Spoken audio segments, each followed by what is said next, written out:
Hey, I'm Danny, aka Topless, and in this video I want to give you a review of these OP odor-proof bags. Okay, I just did a full resupply for 6 days, so I've got 2 odor-proof bags here full of food, and I've also got a little one that I've been using as like a trash.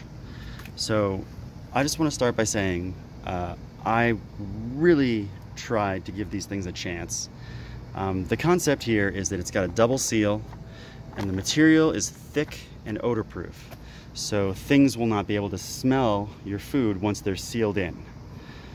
The problem with that is that they're hard to seal, they break at the seams, they rip, and they're not airtight very quickly. So one of these bags, I forget which, out of the box was not airtight.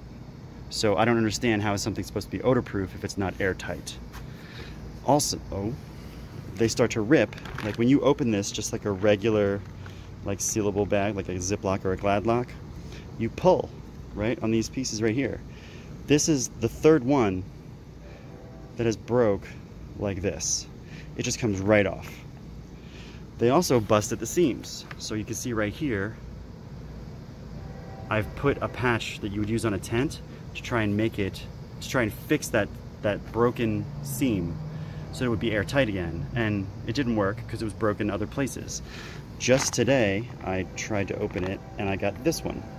Again, broke at the seam. This is where the 2 pieces of material come together.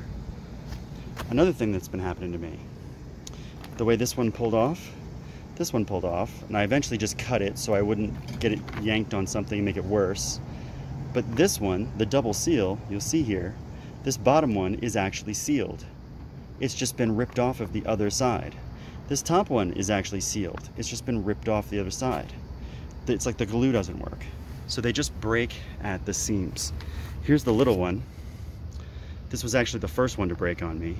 You can see it's missing this whole piece up here, and I clipped it off the end. So now I very carefully open this from here, because the only way to get this open.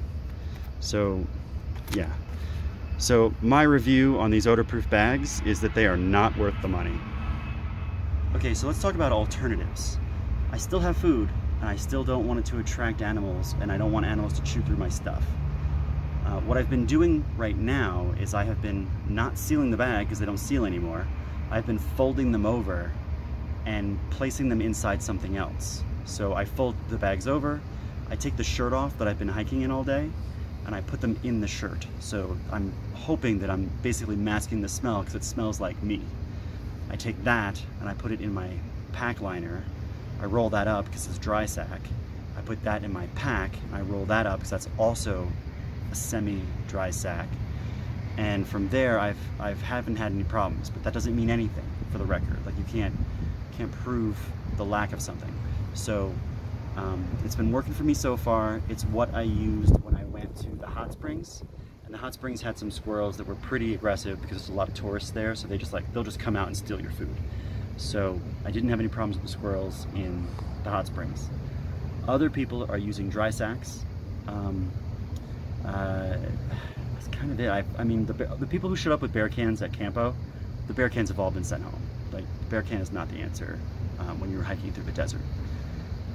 Because they're 2 pounds, 2 to 4 pounds. Another thing that I see one guy do, Tidbits. He has a dry sack, but he went and got a very specific, like, clear bag. It's made for when they do like a bug treatment on a house and they fumigate the whole place. It's made to put your food in if you're gonna leave your food in the house when they do the bug treatment. So he has been putting the food in that clear bag, twisting it and closing it down, like folding it, putting it in a dry sack, and then rolling the dry sack up. And that's what he's been using, and he said he hasn't had any issues. So there's just some ideas as an alternative, but ultimately this video is not for ideas for your food. This video is to tell you, please don't buy these OP bags. They are a waste of money and they break within a week or 2. And actually, while I'm here, if there are any hikers out there who have really good answers, like a solution to this, please drop it in the comments or something, because I'd love to start that conversation. It's really weird to be out here with food and feel like, well, all this could disappear on me tonight or something like that. So yeah, if you've got a better alternative, please drop it in the comments. Thank you.